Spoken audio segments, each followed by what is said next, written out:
Hey, how's everyone doing tonight? Welcome back to the Nerds MC podcast. I'm joined once again by my wonderful co-host Cody Moss. Cody. Hey, it's a lovely evening tonight, and getting off work and then coming to record this is we got some exciting topics to cover too. So I'm super excited to be here. Yep. So, full disclosure for those that are listening, this is going to be more of like a quick flash episode. We have a single topic we're going to cover, and I think it's going to be a good one, but just thinking it's going to be a shorter episode. So, Cody, you want to kick us off, or you want me to kick us off? Sure, I'll go ahead and kick us off by just coming in and being swinging. So we're going to be talking about browsers, specifically Brave, Firefox, and Chrome are the ones we decided to single in on. And I'm just going to say it. Brave is the best browser. Just go use it. Like, don't even think about it. Just it's there. It's fine. Just use it. It's great. So, as a longtime Firefox user and someone who has, a particular interest in privacy, I was a big holdout around that, to be honest with you. But I recently made the shift to Brave, and I gotta say, the way they handle things like tab synchronization, bookmarks, stuff like that, with what is essentially the device chaining, is very, very interesting. I don't know that I like some of the Chromisms that are in there. I genuinely do prefer like Firefox developer tools, and I genuinely also like the way that like the quantum engine works.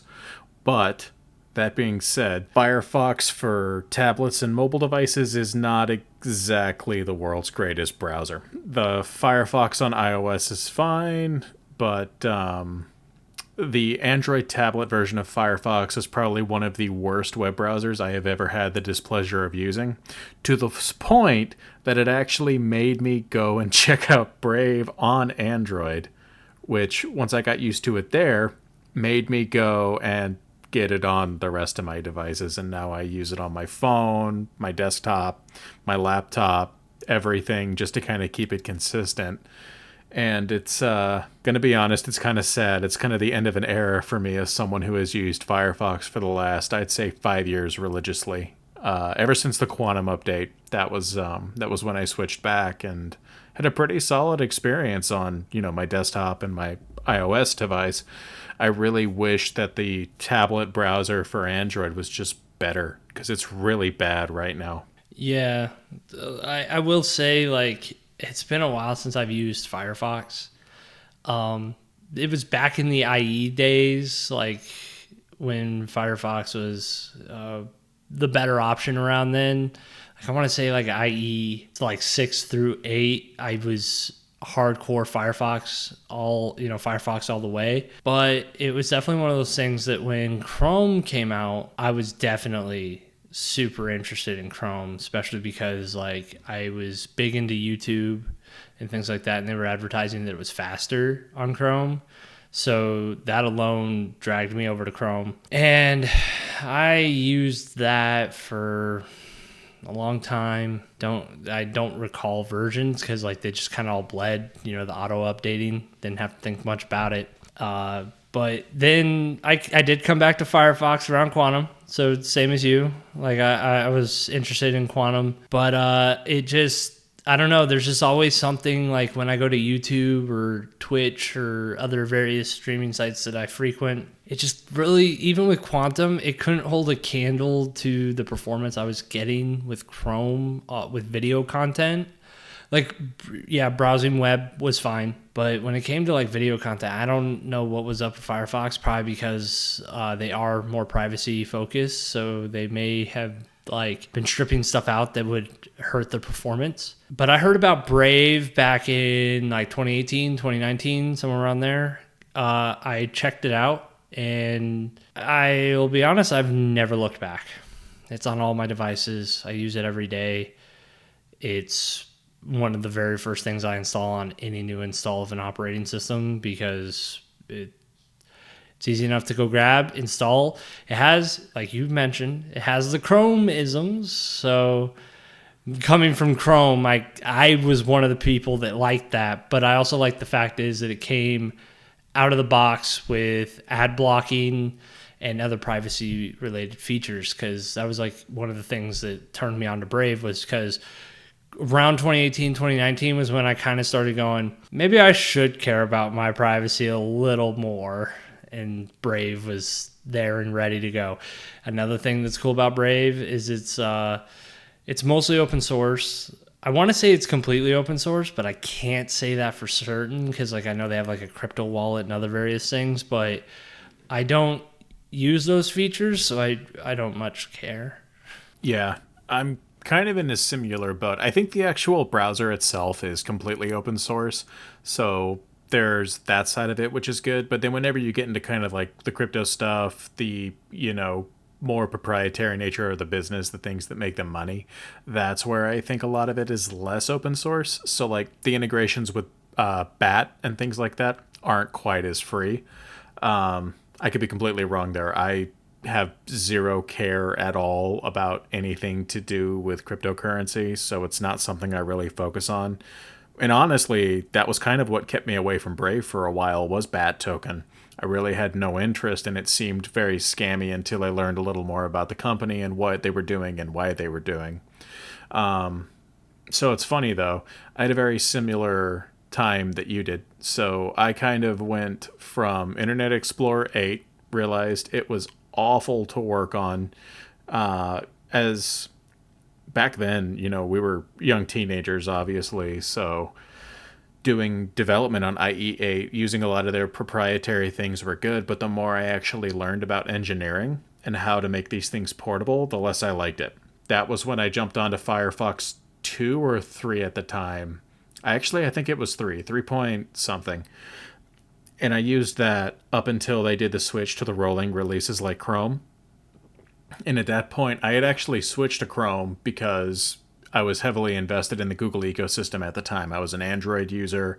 I had Google services for the majority of my data because, back then they weren't quite as, or let me rephrase, they were not as publicly privacy hungry as they were now.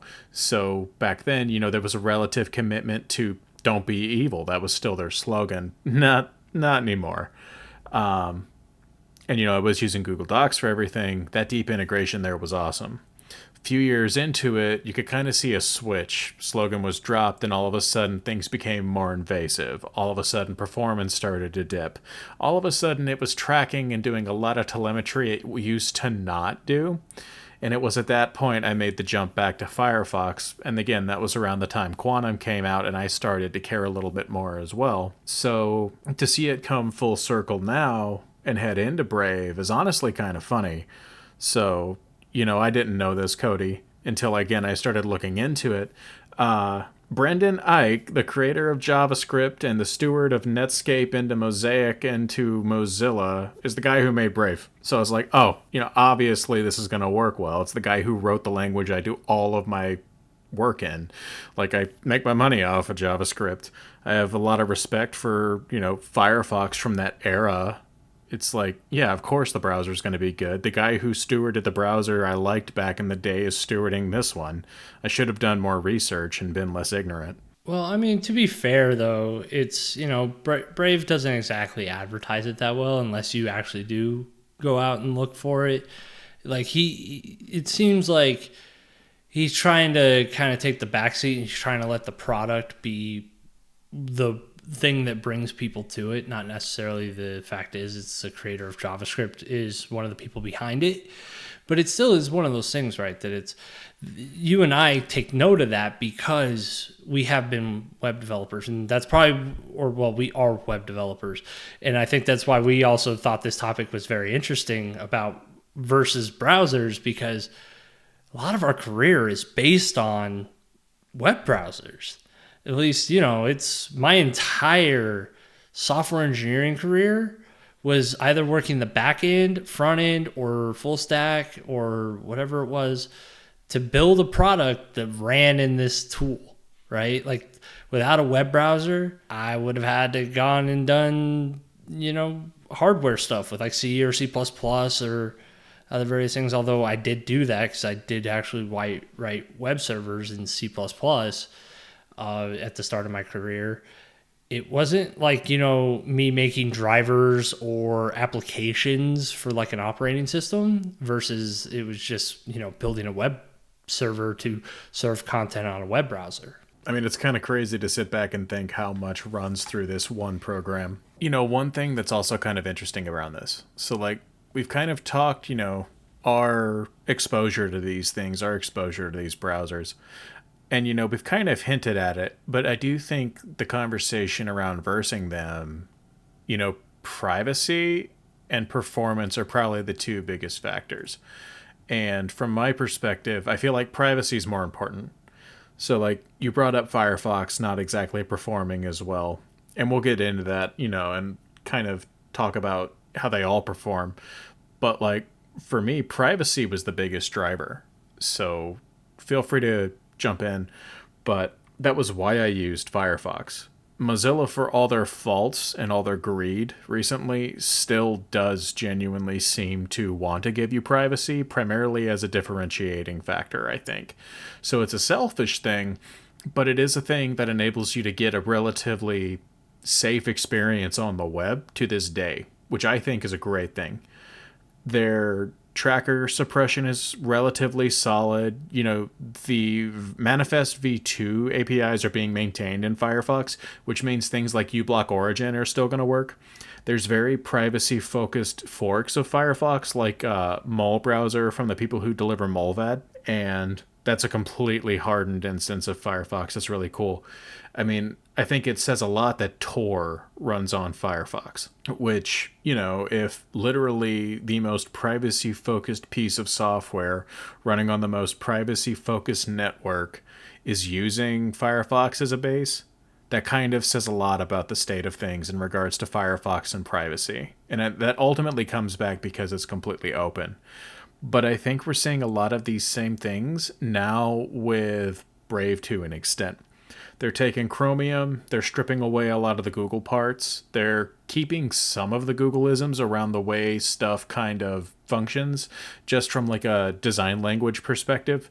They're adding their flair to it, but it's still very material. And they're kind of re-adding the privacy to what is probably one of the better based browsers on the web, for better or for worse. I mean, I think it's fair to say that given what at this point 90+% of all browsers are Chromium based, I think the only two holdouts are ironically Firefox and Safari, and that could probably change in the future, to be honest with you. Yeah. Though I thought it was funny that you mentioned that, Tor runs on Firefox, but when you install Brave, it comes with Tor built into it. If you're on a Mac, if you hit Command Option N, it'll open up a in private Tor window, and it goes through like the whole process. You even see where it's like trying to connect to the relay nodes and all that other stuff. I noticed that as well, that like I use Proton services. They have Tor relays that are open. Brave gives me the option to click an icon in my bar and navigate to it, which is cool. And then you can also bookmark it, and anytime you try to open a .onion domain, it automatically spins it up and connects you through that. So yeah, the first initial time you might have to go find out what that .onion is, but once you have it like bookmarked or something, then it's, you can use that at your leisure. It's not going to like have your fingerprint or any of that other stuff on it.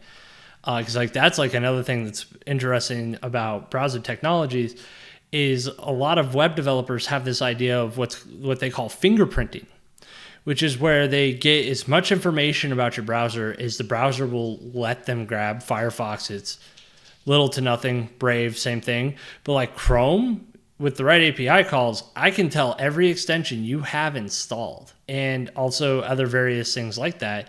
And I can use that as a web developer to then kind of be like, are you this same user that maybe just cleared his cookies, maybe? Right? And you get like a fingerprint. Try to figure it out from there. So again, these are things that you and I care about. So we go pretty deep, and I'm happy with Brave because it's one install. Like I don't have to go through and install Tor and then configure that and then go and install other software. I can just install Brave, and out of that I get IPFS, which is the interplanetary file system. I'm going to just stick with the acronym for now. That allows you to have peer-to-peer file sharing which I don't use a lot, but I do use often enough that I like it to be in my browser. Then you also have Tor built into Brave, and also Brave automatically has shields up. Yep.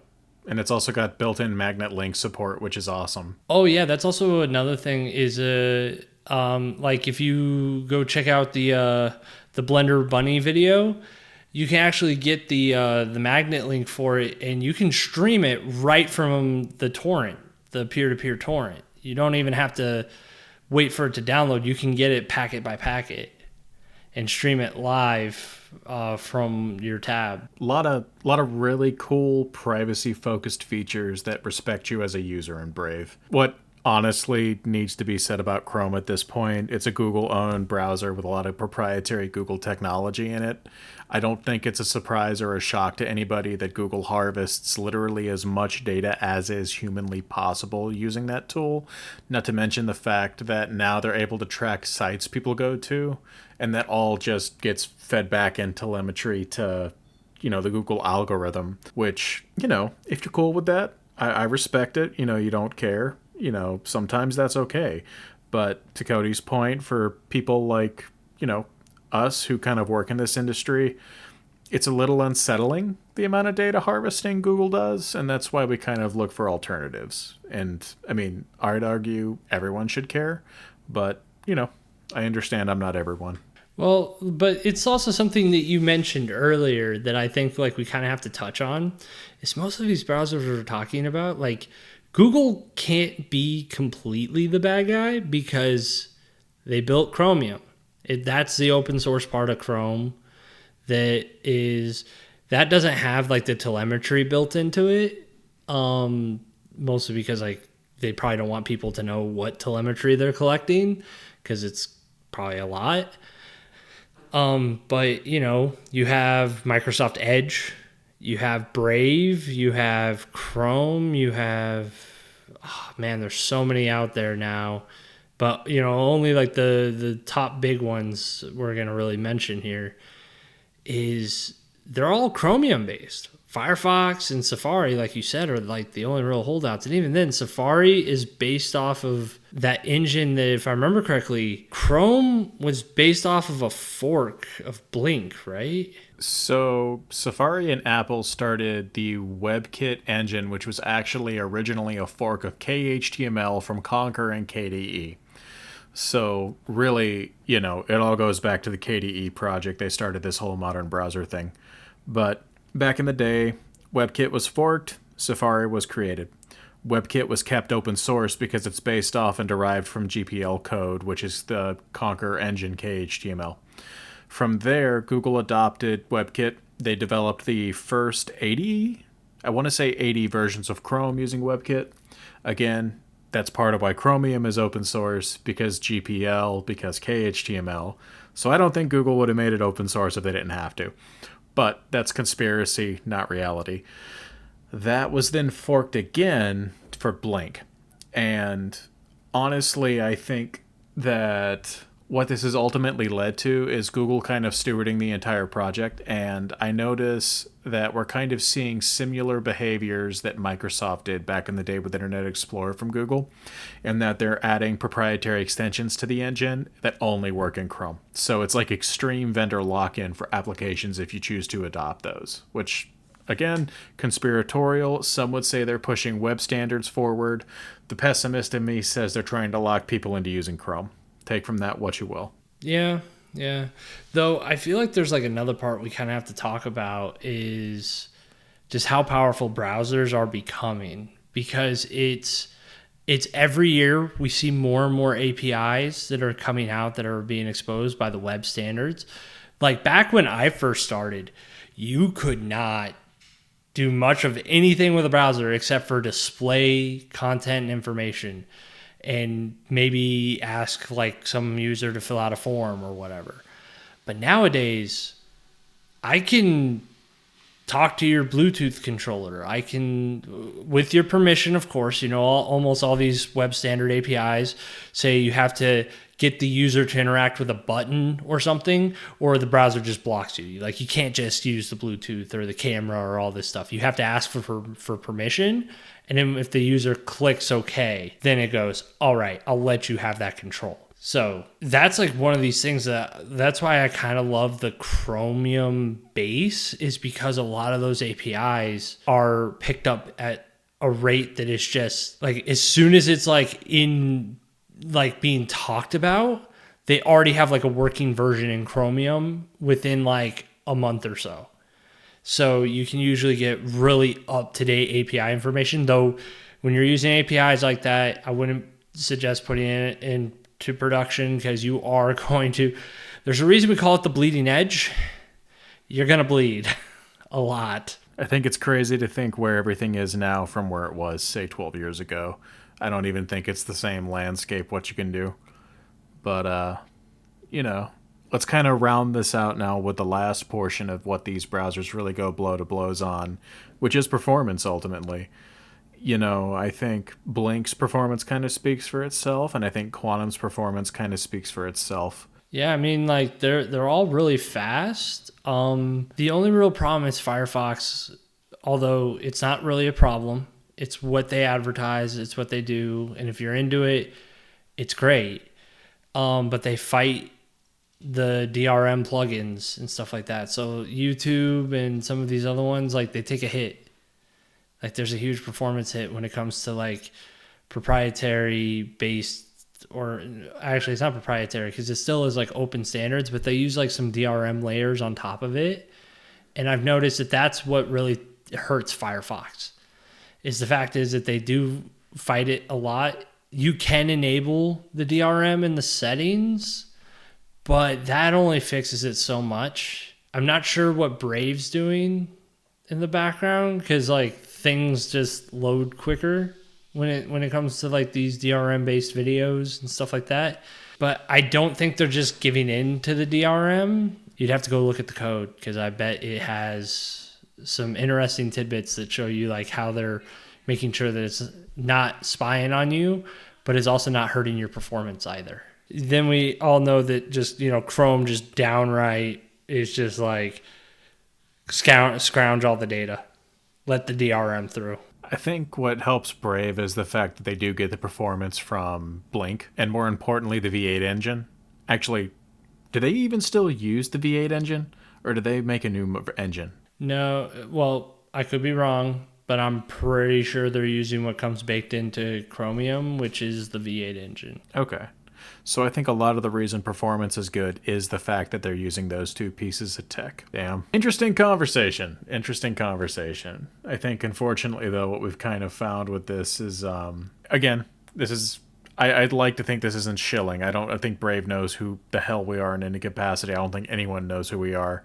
But Brave tends to kind of come out on top in a lot of these conversations. The performance is not the world's greatest. I think Chrome still holds the most performance on websites, mainly because they're owned by Google, and people use a lot of Google websites, Gmail, YouTube, etc. Would not surprise me if Google kind of optimizes their stuff for their own browser, whereas Brave is very close in performance, but because there are privacy-focused features, doesn't quite match the same. I think privacy, Brave probably has the best integrations, followed by Firefox, and Chrome is so far in the basement when it comes to privacy that it doesn't even matter. But for a quick hit list, my top browser out of this conversation, man, Brave at number 1, Firefox at number 2, Chrome at number 3. And unfortunately, I think at this point, with how the project is being stewarded at Mozilla, Firefox and Chrome are slowly fighting for the bottom spot in my mind, if you take into account performance and privacy, because Firefox's performance is just falling behind, and Chrome is so privacy invasive, it's just not an option for me. Yeah, if I agree with your list, but I'm also like, it's definitely Brave at top. And also, I want to point out to people, no, we are not sponsored by Brave. Although, Brave, hey, hit us up if you want to. We'll give you ad reads. Firefox, it's hard. It's hard for me to want to say Firefox, I think I'd like this is gonna make me sound like such a shill because I work for a company that is owned by Microsoft. So I'm gonna say Edge. Edge is the second one. Like if Brave disappeared, I would probably use Edge because there is like I'm not saying it's a privacy based browser, but it's also got more plugin options for privacy-based blocking. Like there's like you can use the Badger plugin, and that just like guts almost all tracking. So like I could get almost the same thing with Brave within Edge, but with Chrome removing the v2 manifest, I have questions about a lot of these blocking based extensions. So that's why I'm going to put it dead last and then Firefox is third. Okay. So just to kind of recalculate, Brave, Edge, Firefox, Chrome. Yeah. And I'm sorry for like if I didn't mention your browser of choice. There's too many out there and I don't keep up with all of them. The one guy on the internet that uses Yandex browser is pissed right now. Oh, very much so. Jeez. Well, that's all I got for today, Cody. You got anything else you want to cover? Can't have bangers every week, but I also feel like this was in and of itself a bit of a banger. Because somehow we managed to talk about web browsers for almost 30 minutes. Hey, man, web browsers are important. We'll figure it out. We figured it out. We talked through it. But, thank you, everybody. Greatly appreciate y'all coming and joining us for another episode of the Nerds MC podcast. As always, like, comment, and subscribe. If you dislike it, go ahead and dislike it. And if you're an audio-only listener, check us out on Spotify. Greatly appreciate you taking the time to hit us up there. And, hope y'all have a good night. Bye-bye.